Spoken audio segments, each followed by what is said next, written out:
En 2019, au Bénin, la production halieutique est estimée à 89 907 tonnes face à un besoin évalué à 202 000 tonnes. Et pour satisfaire ce dernier, le Bénin a opté pour l'importation massive des poissons congelés. Dans un tel contexte d'énorme déficit, une étude a donc été diligentée sur les paramètres bioécologiques et physico-chimiques sur certains plans d'eau pour le développement de l'aquaculture. La filière aquaculture, comme nous le savons tous, a un grand potentiel de développement dans notre pays, surtout dans la zone sud, où nous avons, qui est marqué par de nombreux plans et cours d'eau. Mais les initiatives d'exploitation ont toujours été confrontées à des difficultés de maîtrise du milieu, de ses caractéristiques, pour pouvoir mieux dimensionner et gérer les exploitations aquacoles.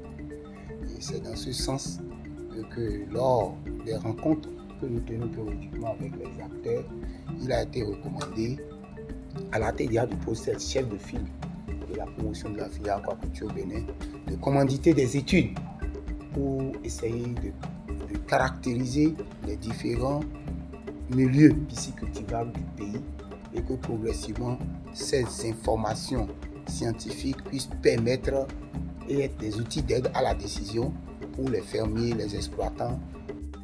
À l'issue de cette étude qui a duré un peu plus d'1 an, plusieurs résultats se sont découlés tant au niveau de la lagune Toho-Toruba qu'au niveau du lac Togbadji et ont fait objet de présentation aux acteurs ce mercredi 15 mai 2024 à la TDA du pôle 7 à Abomey-Calavi.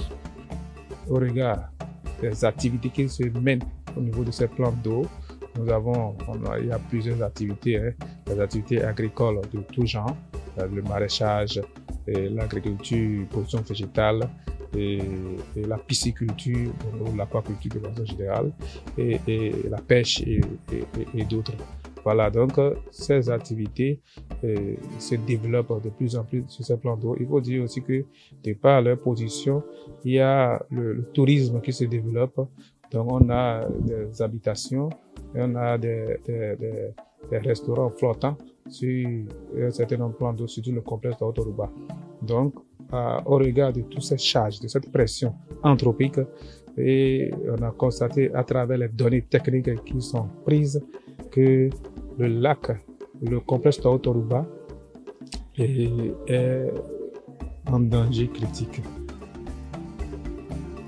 Pour le lac Togbadji, il faut dire que le résultat est satisfaisant. En ce sens que on pourrait dire à la lumière de tout ce qui a été collecté comme données physico-chimiques, bioécologiques, poissons, plancton, macro, on pourrait dire que le lac est dans un état quand même acceptable.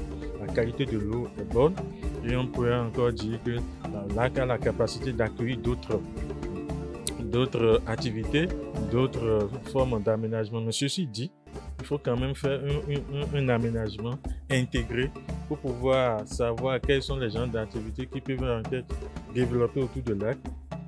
Dans la perspective de pallier les divers problèmes soulevés à travers cette étude, d'importantes recommandations ont été élaborées.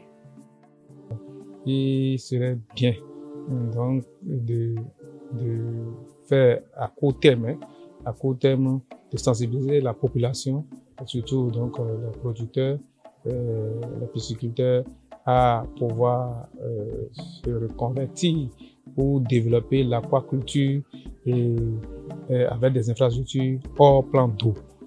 On peut voir aussi comme action relativement à moyen terme, penser à l'aménagement donc du plan d'eau, faire une carte d'utilisation du plan d'eau et voir avec tous les acteurs, donc les producteurs de tout niveau, producteurs piscicoles, producteurs, production végétale et autres, à voir comment il faut aménager ce plan d'eau en donnant donc des zones de sécurité. Pour l'amélioration de la qualité du document présenté et validé, plusieurs critiques, recommandations et contributions ont été apportées par les parties prenantes à cette séance.